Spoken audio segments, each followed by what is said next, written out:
Tell me our story. I know we've met before.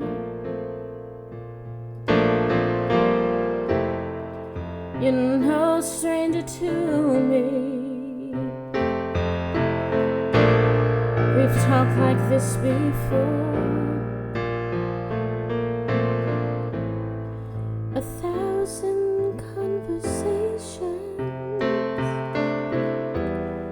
just your voice inside my head. It's part of some lost memory. Just remind me when.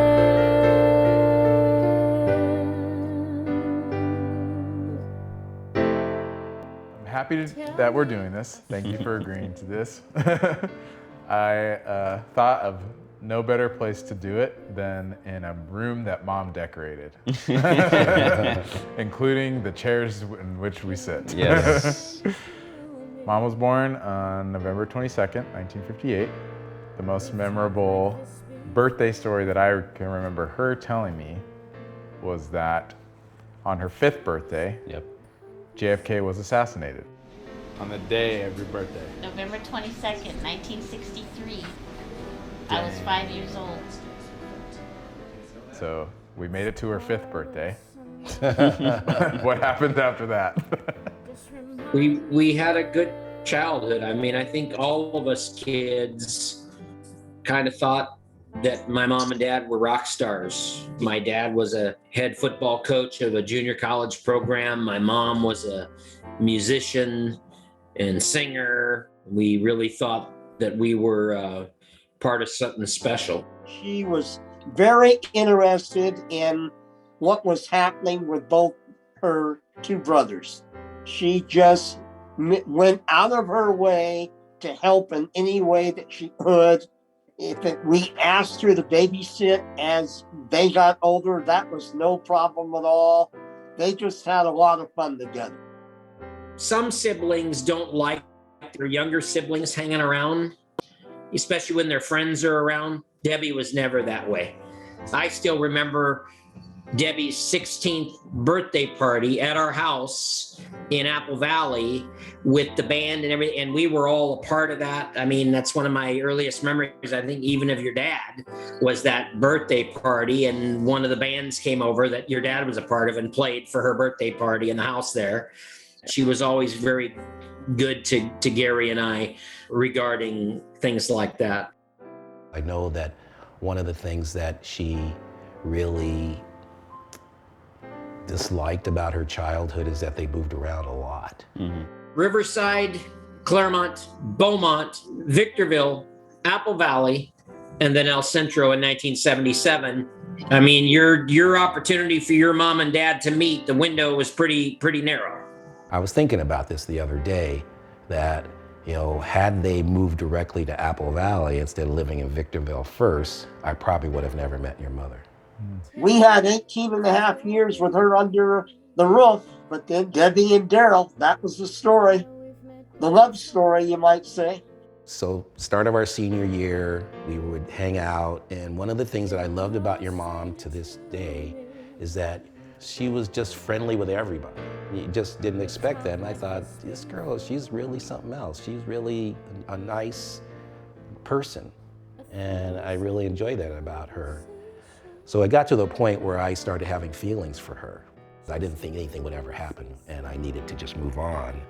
I wrote her a little note saying how much I enjoyed her friendship, and that I just wanted her to know that I kind of had a crush on her and I needed to kind of chill to kind of get over it. She gave me a note back, and in the note she said, thank you for letting me know that you weren't going to be talking to me as much anymore, and I understand. But at the end of the note, she said, well, let's just see what happens.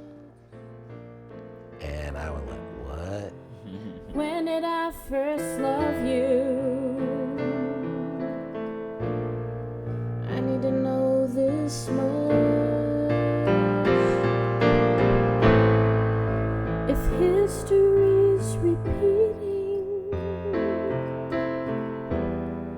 do we ever get it right?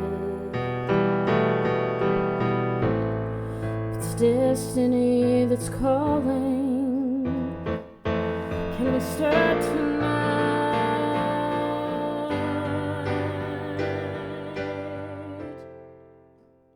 Well, I'm here to tell you, you had a chance. But yeah, I mean, I tread very lightly because Mom and I were in a unique situation.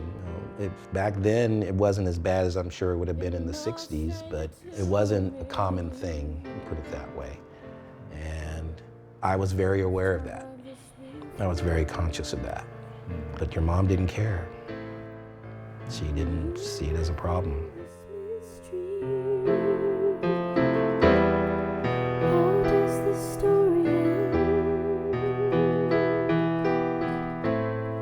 Tell me every time you lose me, you find me again. 'Cause baby, whoever you are,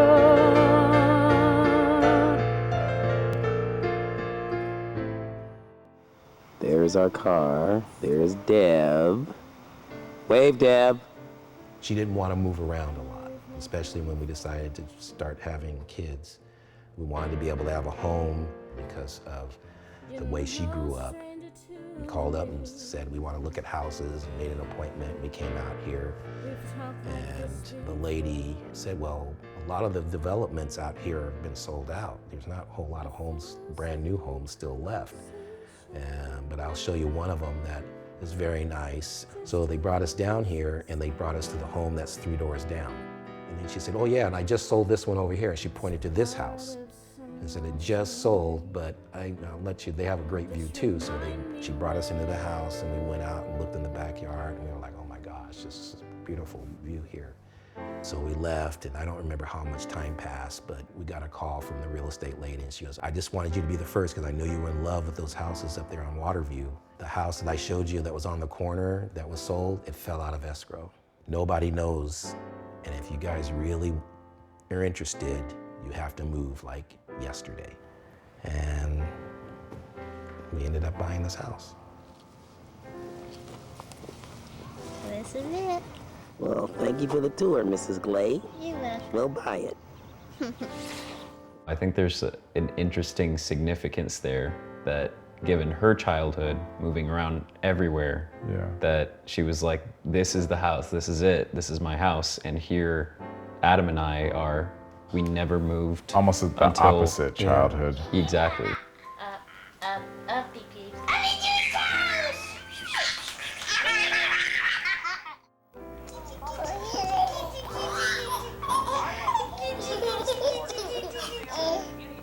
Say hi, Daddy. I think that's one of the things your mom is most proud of, is that the fact that you guys were able to grow up in this house and never have to move out of this house. Yeah. That was huge for her. That was one of her biggest accomplishments that she's very proud of, that we were able to do that for you.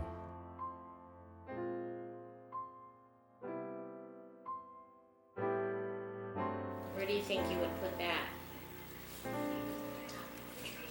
That's the Christmas star. Your mom was a natural mother. I mean, it was like she was born to do that. I mean, the thing is that she was the oldest sibling. She did a lot of momming before Right. either of us were ever Yeah. born. Of course, Debbie was always the mother hen, you know. I mean, because Mom had the career she did, that meant she was gone a lot during the evening because she'd start playing in nightclubs, you know, at 9 o'clock. So guess who kind of fulfilled that motherly role? You know, it was your mom, my sister, Debbie. I had no doubt whatsoever that your mom was going to be an amazing mom. Mm-hmm. It made me a better man, I think. It made me a better dad to see what kind of mom she wanted to be and the kind of father that she, wanted me to be. And I was up for the challenge.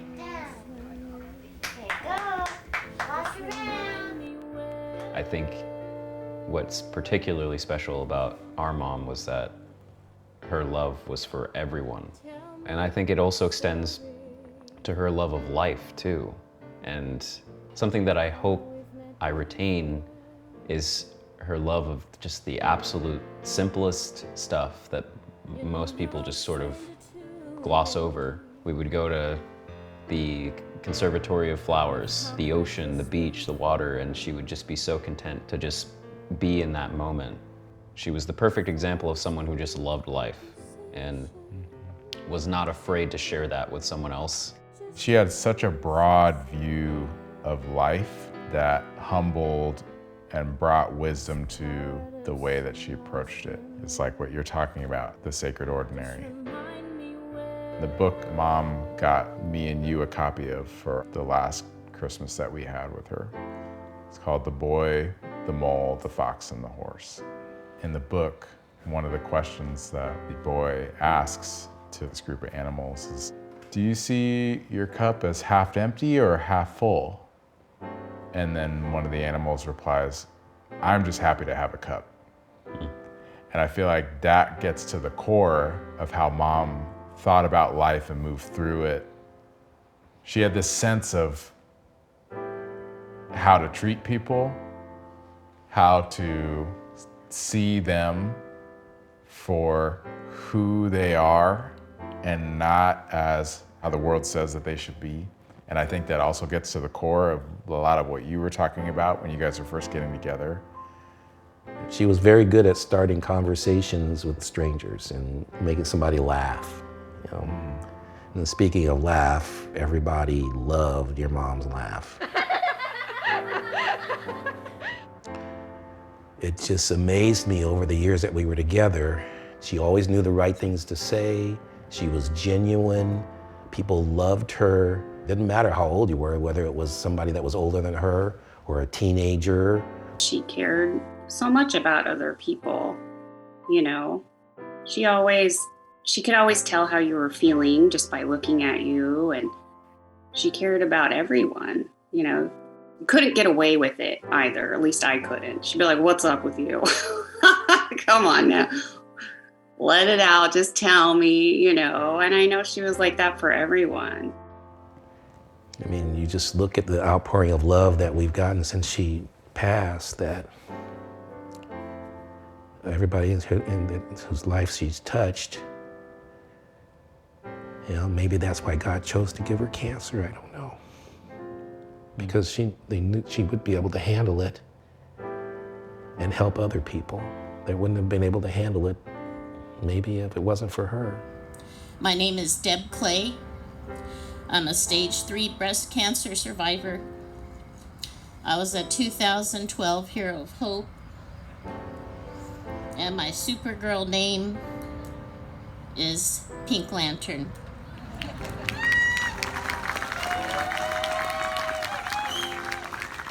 You know, your mom always used to say, I don't look like what I'm going through. Yeah. You know, what's the line in Men in Black? I make this look good. Your mom, she was a warrior. She decided that she was gonna use this to try to help other people. I think she realized almost immediately that she was only part of the bigger picture, and she reached out to other people that were going through what she was going through based on the information that she had, and, you know, guide them along their path as she went along her path. She told me at 12 years old that she had cancer and she was going through it. But then for the next few years, I just sort of saw my mom became this woman who's like, who's basically like beating the game of cancer. Like, you know, she's going through the treatment, but she's giving speeches and all this stuff. I walk this track, thankful for my life, but mostly in memory of all the people I loved who were taken from me. So another daughter does not have to mourn her mother. So another mother does not have to mourn her child. So another family does not suffer the heartbreak and loss so many of us have. I'll keep walking as long as I'm here and until there's a cure. I felt like my mom was a badass. Here she was, you know, diagnosed and going through it, and not even just on her blog, but posted on Facebook and Instagram, where she would be very public about what she was going through. I think not only in an attempt to help other people, but also to help herself too, you know. I'm not sure I could go through what my sister, your mom, went through. I don't know that I could do it. I don't know that most of us could for as long as she did. What I think her battle with cancer did was it brought to the surface the very essence of who she was from a perspective of family, passion, love of people, love of life. The cancer kind of brought the reality of those things to the surface to where they were made more evident to everyone around her. It gave her the opportunity in a weird way to demonstrate the amazing human being that she was. She made it look a lot easier than it was.